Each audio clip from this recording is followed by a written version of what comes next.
आपने एक कहावत सुना होगा कि खोदा पहाड़ निकला चूहा। उसी तरीके से पावर स्टार पवन सिंह का गाना कुछ इसी तरीके का हुआ है। जी हाँ, 5 जनवरी को पावर स्टार पवन सिंह का बर्थडे था और बर्थडे में बड़े बड़े दिग्गज स्टार भी आए हुए थे। आपको बता दूं कि जो कभी नहीं हुआ वो पावर स्टार पवन सिंह ने करके दिखा दिया है, यानी कि भोजपुरी में सनी लियोन जी को लाकर पावर स्टार पवन सिंह जी ने आप सभी को दिखा दिया है। लेकिन मैं आप सभी को आज की इस वीडियो के माध्यम से कहना चाहता हूं कि इतना क्रेज था कि पावर स्टार पवन सिंह भैया लेकर आ रहे हैं कुछ अलग ही, कुछ अलग लेकर आए हैं।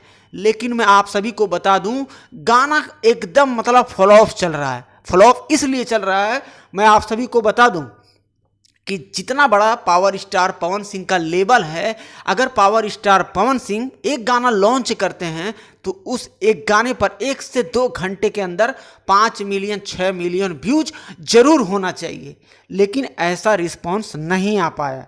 आपको बता दूं भाई लोग कि गाना अभी तक 21 से 22 घंटा पहले रिलीज किया गया था और 3 मिलियन व्यूज आया है, यानी कि 30 लाख लोगों ने इस गाने को सुना है। आप सोच लीजिए, इसी हिसाब से आप अनुमान लगा लीजिए कि गाना इतना अच्छा रिस्पॉन्स नहीं उठा पाया है। चलिए ये बात छोड़ देते हैं। सबसे बड़ी बात यह है कि भोजपुरी के पावर स्टार पवन सिंह और भोजपुरी के हिट मशीन दबंग स्टार कहे जाने वाले केसारी लाल यादव जी पवन सिंह के बर्थडे पर आए और विश किए पवन जी को। सबसे खुशखबरी बात यही है कि भोजपुरी में एकता बना रहे तो सबसे बड़ी बात होगी। तो कोई भी, चाहे टॉलीवुड होवे चाहे बॉलीवुड होवे, सबको टक्कर दे सकते हैं। तो भाई लोग, पावर स्टार पवन सिंह का तेरी लाल चुनरिया ये गाना आपने सुना होगा, तो हमें कमेंट करके जरूर बताइए कि गाना कैसा लगा आप सभी को। आपको बता दूं कि अभी तक हमारे चैनल पे जितने भी हमारे व्यूअर बने रहते हैं, सभी को हर दिन नए नए गानों का अपडेट मिलता ही रहता है।